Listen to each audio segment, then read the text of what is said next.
Good afternoon, everyone. The EOD here stands for Explosive Ordnance Disposal. So, if you're not interested, at least it's going to be different. All right. My name is Dan. I'm a former Army bomb disposal officer. I got out about 5 years ago, and I've been working in the humanitarian sector, in bomb disposal, but also retooling as well, becoming a bit of a data geek. So I'm about there compared to some people in this conference, but I'm learning. But I've started to fuse these two areas together, and I think there's a massive need. Although I'm currently in the second diamond of that design slide, so we're generating the possible solutions and just stitching them together as we speak.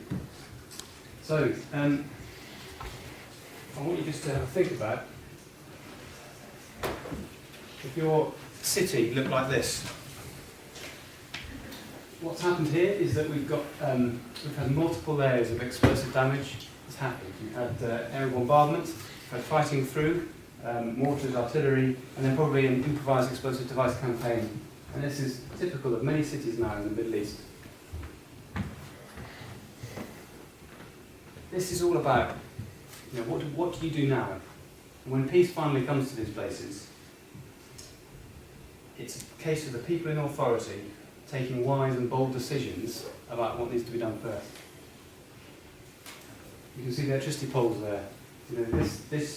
What Remedy does is actually help the strategic thinkers to then put into practice a program of works which is going to bring a city back up online as quickly as possible.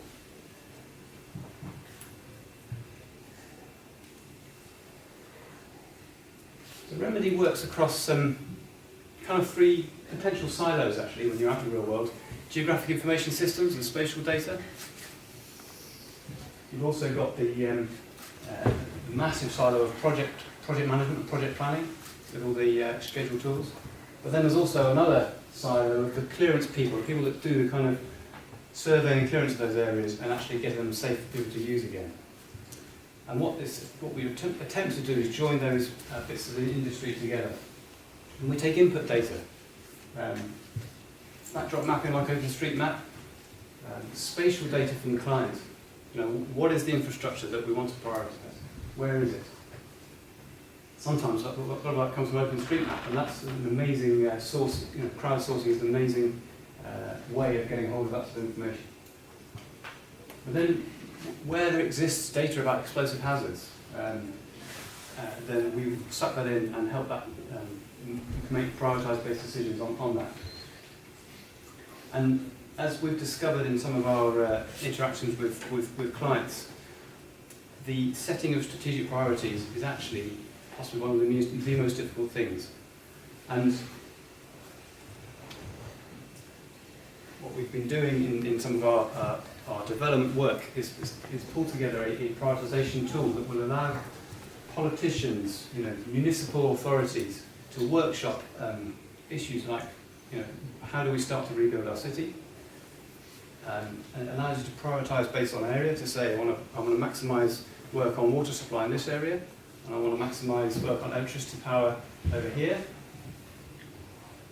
But also you can nominate key pieces of infrastructure, like a water pumping station or an airport, pull that out and drag and drop the priorities into the right place. And once we've got all that clear data defined, you can snapshot it, you can digitally sign it, and then that is a transparent way of prioritising everything that needs to happen, which undoubtedly is always going to be a very difficult decision for people. But once that decision is made, we can carry it through and then write the program out. So Remedy is it's consultancy wrapped software platform. Okay, so we take the data in, we process it, and we output to a project management tool, whether that's going to be Microsoft Project Online, Smartsheet, or Primavera. And along with that, there's task lists, and in a minute I'll come on to routing, but you can take out this suggested program from Remedy, put it into a project management tool, and sequence it, do your critical path analysis, resource balance it, do all the difficult things that project managers need to do, and we then read that data back in and do things like safe routing for construction traffic, that sort of thing.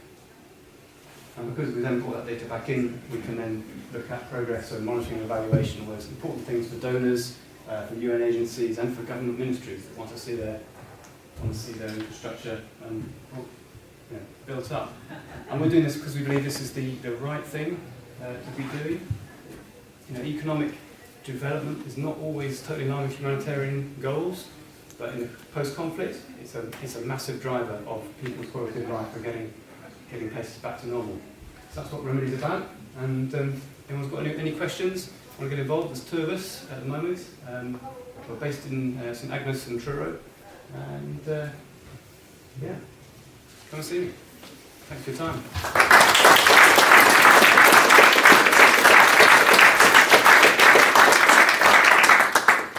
Thanks, Dan. You're actually ahead of the time. 18 seconds you had. Been good with something else. That's amazing, actually. It puts some of the problems that we work on in some perspective, for sure. Does anybody have any questions for Dan while we're sitting there?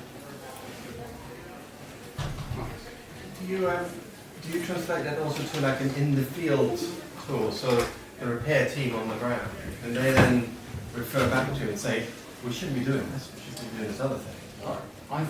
Ultimately, yes, that can be done. I think we're definitely fans of the mobile app for the data gathering, definitely for sniffing out where there are problems.